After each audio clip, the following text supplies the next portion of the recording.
Hi guys. ඔන්න අද මම මගේ දෙවෙනි vlog එක අරන් ආවා.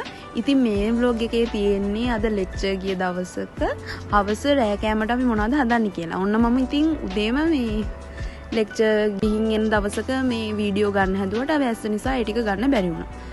ඔන්න ඉතින් lecture ඉවර වෙලා ඇවිල්ලා මේ අපි උයන්න පටන් ගත්තා. රෑට උයන්න. මේ ඉන්නේ අපේ බෝඩිමේ බොක්ක.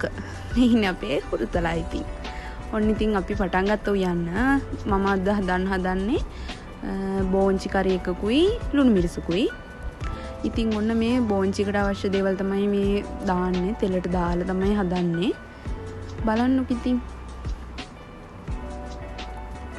මේ ටික බැඳුනට පස්සේ අපි මේකට බෝංචි ටික එකතු කරලා හොඳට කවලම් කරලා වහලා තියන්න ඕනේ ටිකක් වෙලාවක්. ඊට පස්සේ අපි ඒ අතරතුර ලුණු මිරිසකුත් හදාගත්තා. ඒ අතරතුර බෝංචිකට කිරි ටිකක් එකතු කරලා මෙහෙමම හිඳෙන්න තියෙනවා.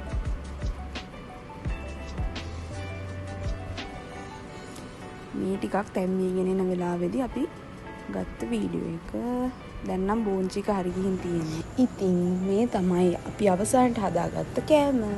ඉතින් අදට මගේ vlog එක ඉවර කරනවා. ආයෙ අලුත් vlog එකකින් හම්බෙමු. bye.